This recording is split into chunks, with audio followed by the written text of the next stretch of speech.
Liminal Spaces explains and how this may actually explain this 10-year-old mystery that spans even to the old Aether story. In Shattered Veil, we found ourselves confronted with a brand new gameplay mechanic that played a major role in the main quest, Liminal Spaces. But what if I told you that this new piece of locational narrative could actually explain some of the biggest questions we still have about some of the most iconic locations in the zombie storyline? Well, stay tuned until the very end because this will get very interesting very quickly.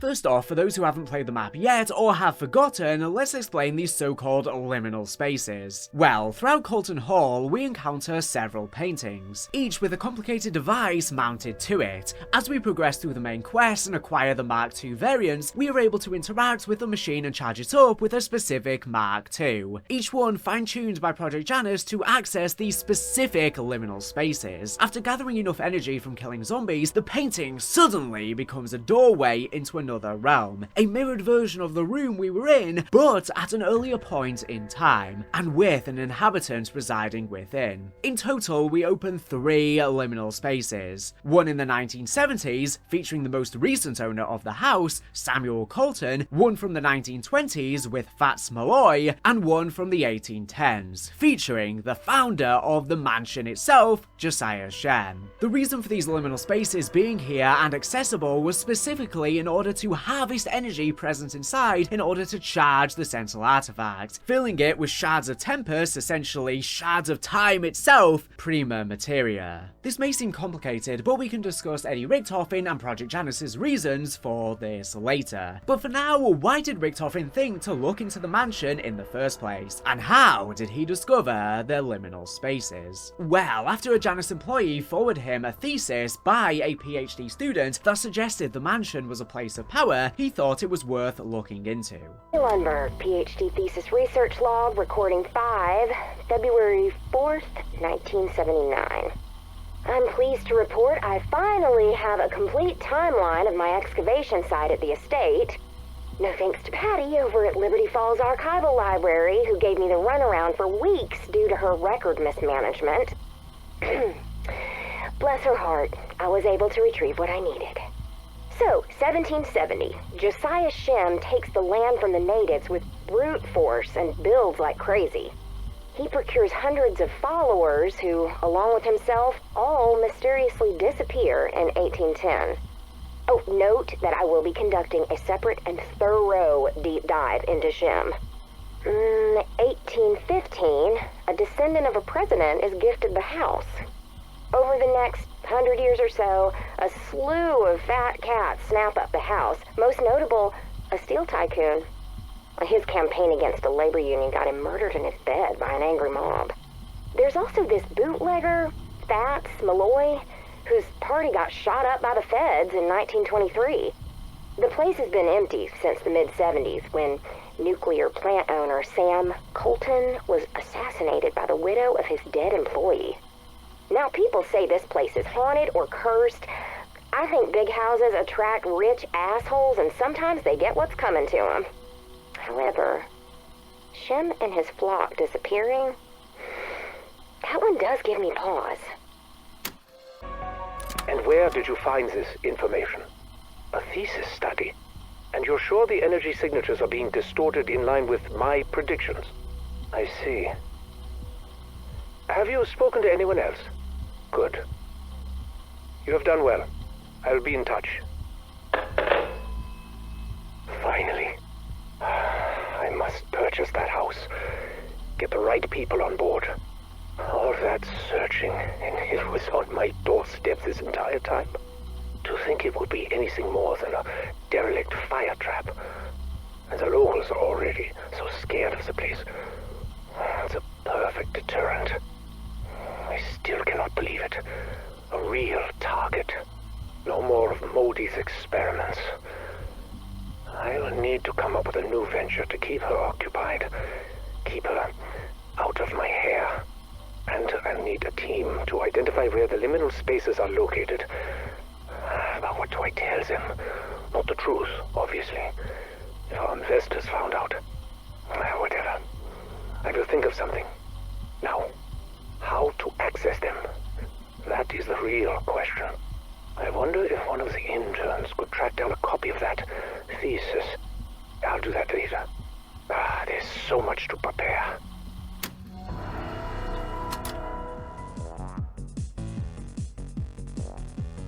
At the site, Eddie found more than he could have hoped for, discovering an artifact used by Josiah Shem himself in 1810. We learned from Eddie himself that this Shem device was used by the cult leader to quote-unquote shatter space-time.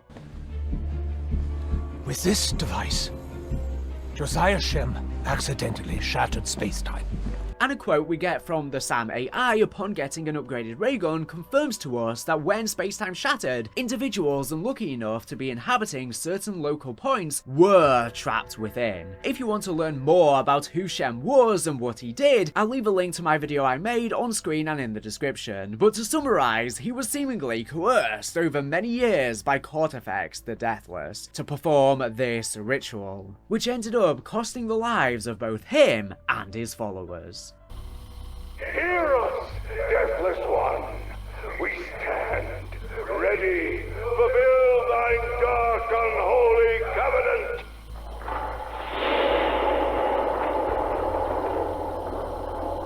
Veuta she no moreta. Veuta she no morelu. Veuta she no more ska, Veutashe no more te. Release us from the bonds of death. No, we had a deal. We had such agony.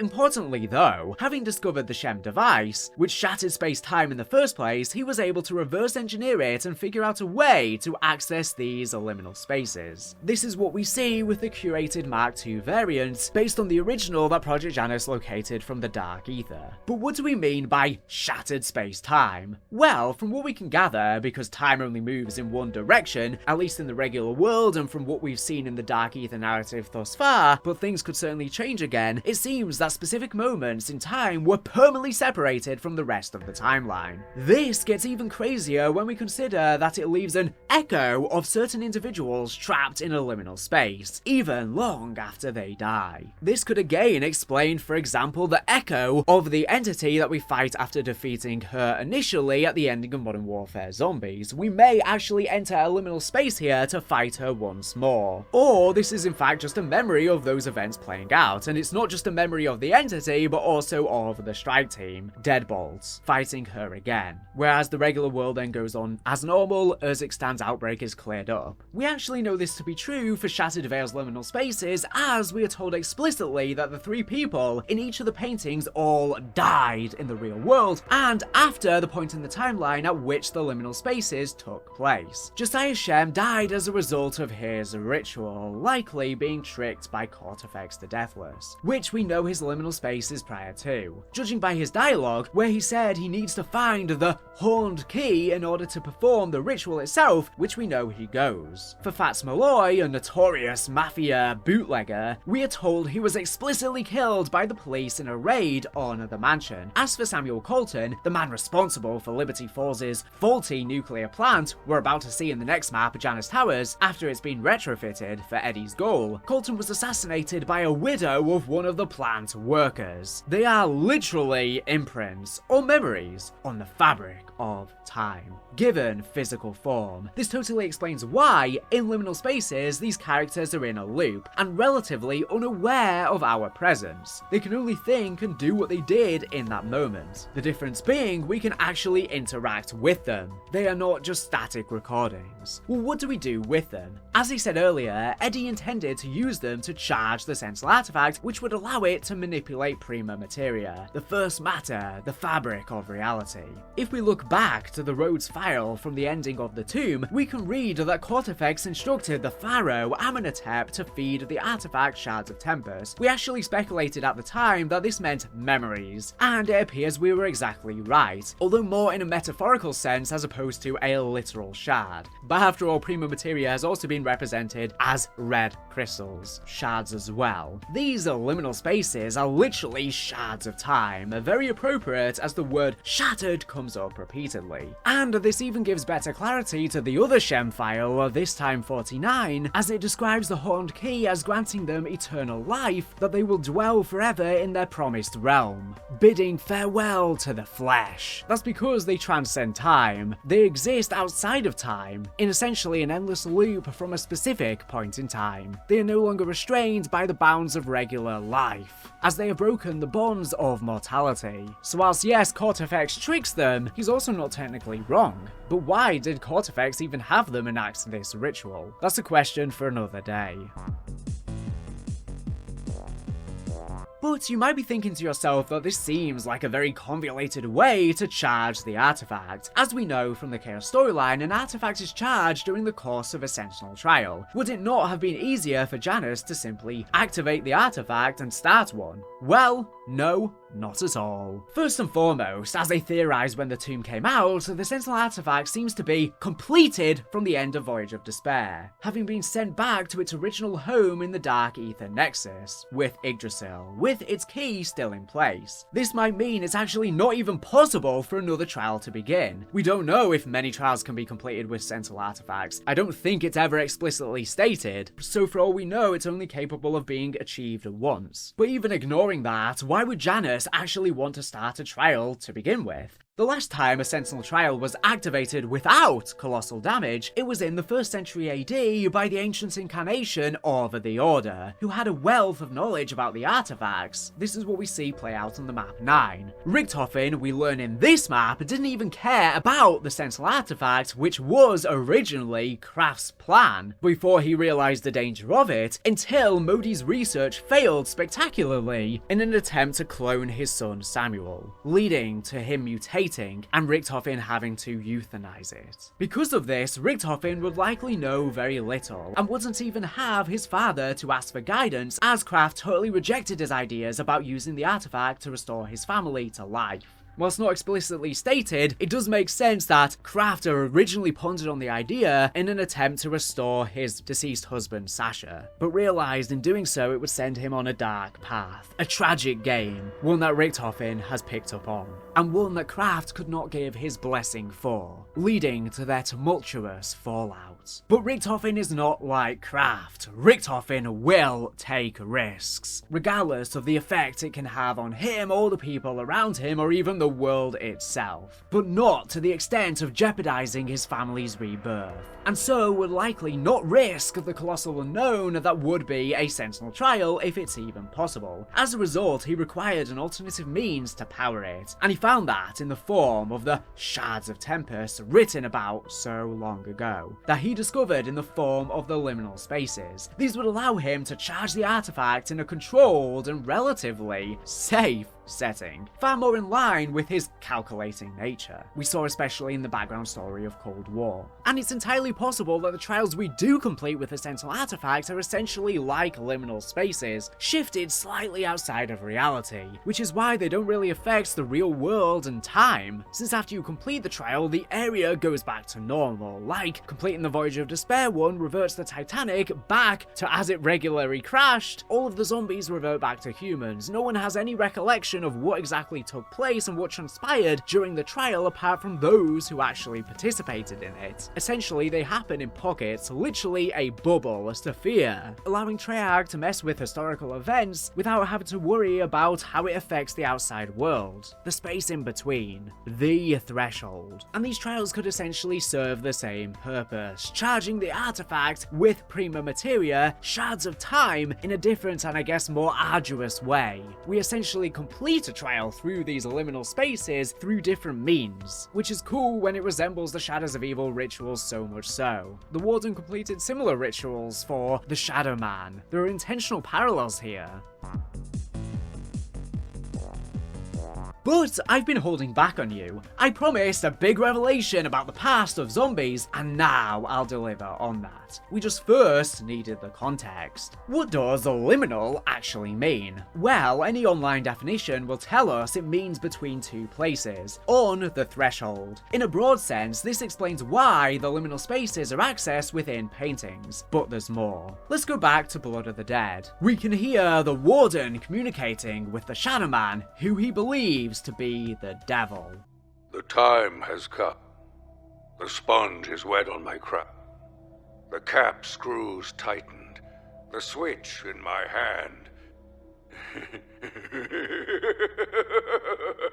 Oh, I'm going to burn. Oh, the fools.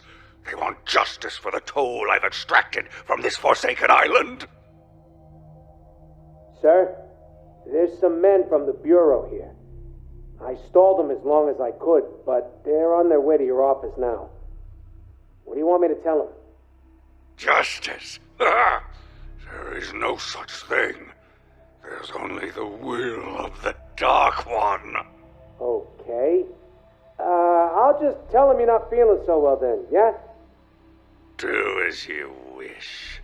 Run, hide, beg for absolution, and perhaps he will be merciful, as he has been with me. Shh. Do not weep, my dear Warden. My lord, you're here.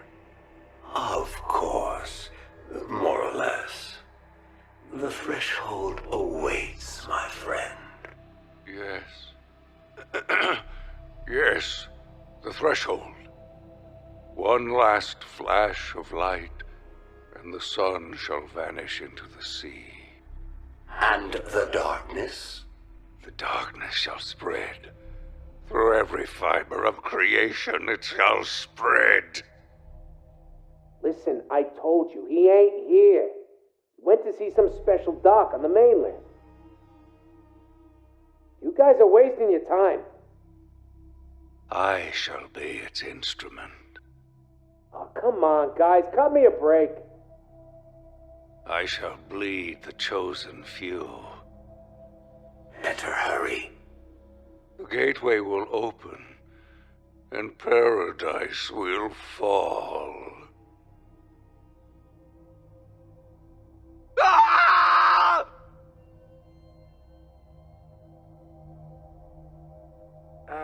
Yeah. See there? What'd I tell you? Nobody's home. Nothing here. This is not too dissimilar to Shem and Cortifex's interactions. In fact, many people have said it sounds so alike. Attend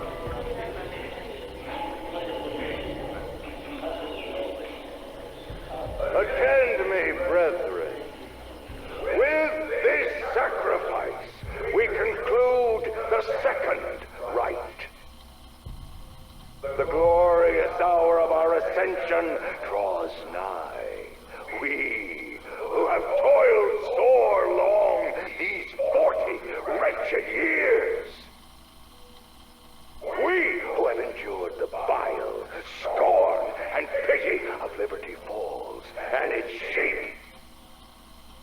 We, who in this year of the Lord 1810, here in this most holy and sanctified of places, shall reap the just rewards of our labors and be remade by Him. Behold, brothers and sisters, I'll Taurus turns its mighty eye to witness our supplications. Rejoice, for we shall be the eternal guardians of a new garden that shall flourish, yea, unto all the ends of the earth. Great voice from beyond, hear your servants. May our prayers transcend the gulf between worlds. Hear us, deathless one. We stand ready. Fulfill thine dark, unholy covenant.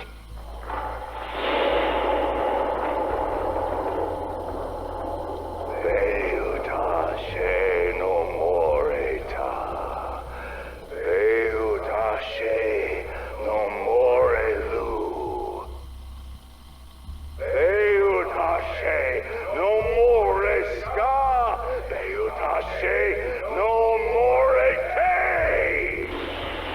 Release them from the bonds of death. No, we had a deal. We had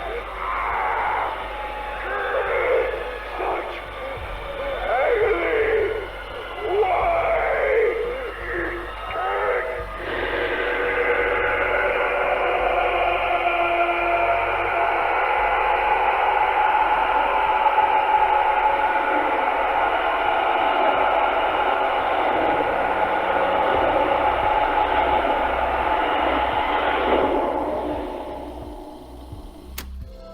The Shadow Man has the Warden execute the 3 prisoners who have already killed Albert Arlington, and then takes his own life by electric chair in the exact same way. At this moment, just before the Warden's electrocution, the Shadow Man tells him the threshold awaits. The threshold awaits, my friend.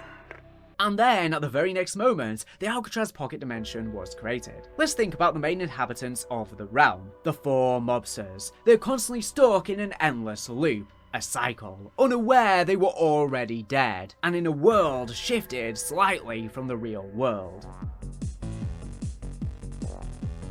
To take things further, we know that every cycle, Primus visits the prison, and yet it seems that the mobsters were none the wiser. What I suggest is that Mob of the Dead is just another liminal space. Now, some of you might be quick to point out, but the Weasel broke the cycle ultimately by the end. Yes, that's true, but only because the Shadow Man intended this to be a loop that would eventually break, in an attempt to try and ensnare Primus. Remember, he is a godlike entity with unparalleled knowledge of souls and the Dark Aether. He would know exactly how to construct a liminal space to fulfill this purpose. On the other hand, the Liberty Falls liminal spaces were seemingly made by accident. Furthermore, thinking again about the word liminal, with it meaning to be between 2 places, this is exactly what the liminal spaces are, both in the mansion and in the Aether storyline. They are between the real world and the Dark Aether. In fact, to hammer home this point, the entire reason the Shadow Man wanted Primus trapped in the Alcatraz pocket was to harvest their blood, making a permanent tear between the Dark Aether and the real world through the Alcatraz pocket dimension. It's literally between the 2 realms. I find this especially interesting as well because of the robes of the High Priest of Chaos being adorned with various symbols, each correlating to an element on the alchemical table. Using this information, the symbols are translated as saying the following: the Lords are 9, holding the truth. To hear the truth, we must listen. To see the truth, we must open our eyes. To speak the truth, we must cross the threshold and forever be transformed. Does this mean the Order's purpose was to enter the liminal spaces? Were they successful and then became the disciples? Does this mean the 9 are Dark Aether gods? Do they exist in liminal spaces? Are they Shadowsmiths? Are they Cortifex or otherwise? After all, the red mark they receive on their foreheads when being revived with the Staff of Ra is essentially a third eye. Why? As it says, we must open our eyes, like the red symbol that the zombies receive on their foreheads when Cortifex is in control. Was the portal that opens up at the end of the 9 Easter egg the High Priest trying to gain access to said liminal space and the Prima Materia before being denied, only being spared his life by the symbols on his face? So many questions, but let's stay on topic, as I have already explored many of this in the video on the full story of Josiah Shem. But it doesn't stop there. Let's look at Shadows of Evil. The Shadow Man literally tells us that it has shifted slightly from the real world. We may yet return the world to its correct alignment. Your world, as it was, is still here. Shifted slightly, wrenched from its rightful place. Many of the souls who inhabited it have succumbed to the darkness. They are echoes of themselves, trapped in a fractured shadow of reality. The intro to the map implies the characters are poisoned by the Shadow Man. Once again, the characters in the liminal spaces are actually dead in the real world. In the map, we even have such a strong visual similarity between the rituals conducted to draw out a gateworm, and the rituals charge the artifact. And once again, the intention of the Shadow Man's machinations in the Morgue City pocket dimensions is to use it as a weak point to successfully allow the Apothicons to invade and destroy Dimension 63, which he accomplishes when Richtofen steals the summoning key, dooming them all. And Panos, when speaking to his mysterious contact, specifically said they told him you are going to have to burn for it with all your body and soul. And the Warden similarly said, I'm going to burn before entering the threshold. Does this suggest that it is indeed the Shadow Man potentially talking to him? Oh, I'm going to burn. Thinking back, it explains other oddities as well. The strange time travel area of Der Eisendrache, where Dr. Groph has no awareness whatsoever of our presence. Even more directly, the echoes in D Machine. These are likely liminal spaces that exist in Endstation that we can't access directly, but can view briefly through the Aether scope, explaining why we can't interact with them in the same way of actually entering them like we can in Shattered Veil, since we're only viewing it, not experiencing it. Even Tag Der Toten, which has long been a mystery in terms of exactly what it is, makes sense with it being a liminal space. Pablo dies in the real world in the 40s, but the scenery of the lighthouse is how it was exactly in the 1960s, with the crashed ship and Apothicon blood. For years, we have been unable to explain exactly how the pocket dimension was created, and why it was different from how it ought to have looked when Pablo died. And now we have an answer, because space-time was shattered in that location, just like in the mansion. The fact that the liminal space is even so small is consistent, as Pablo physically cannot leave. Every time he tries to leave the island, he is brought back to the lighthouse, stuck in a cycle. It's like the entire world is just the lighthouse and the boat, because it is. That's all that exists within the liminal space, this time inside the moon of Mars, Phobos, as is depicted with the secret Easter egg, as well as in the Light from a Shore music video by Kevin Sherwood. This explains a big point that many people have pointed out in my comment section of my entire zombie storyline video. People are saying, well, how is Pablo dead, but then he just returns on Tag Der Toten? Well, it's just like these liminal spaces. He's dead in the real world, but then stuck in a time loop in Tag Der Toten. And considering that these different pocket dimensions are liminal between realms, I think this also kind of explains why we see, for example, the Icarus plane from Mob of the Dead fly over Morgue City. This could be because these two different realms are shifted slightly from reality between, but they're slightly overlaying, which is why we're seeing them bleed into each other. We also see Icarus show up on the Giant, on top of the roof. It's even seen flying in the sky on Zetsubou no Shima. I wonder if this is something to do with the fractures and how they exactly function. Whilst they might not be liminal spaces specifically, maybe once again it's the overlaying and stacking of universes as they break and shatter apart. And Alcatraz being the very cycle that causes the overarching cycle, it would make sense that it is flowing through the entire cycle, bleeding into it through these time distortions, because it is literally the lifeblood, literally the blood holding it all together, which is why when Al successfully breaks the cycle, it causes the overarching cycle to break as well. We have this radio from Grey in Black Ops Cold War that I want to play for you now. Well, we're in the thick of it now, aren't we? So far, these breaches have been random, and we've had to scramble to react to their sudden appearance. But if Omega has the tech to control when and where these portals open... Nope, shouldn't even entertain that thought. Maybe it's just down to the region's dimensional fragility and they haven't actually developed the tech to open them willy-nilly. At least not yet. Now, as for this whole conscripted labour thing, forcing people across the threshold to collect crystals and data, that is not okay. Hopefully my device will help us solve that problem, at least in terms of research gathering. More on that later. In this, Gray describes people crossing into the Dark Aether as forcing people across the threshold, meaning that in order to access the Dark Aether itself, you have to go through this middle ground, the space in between. That's what we see when we enter a teleporter, that's what the animations are supposed to represent.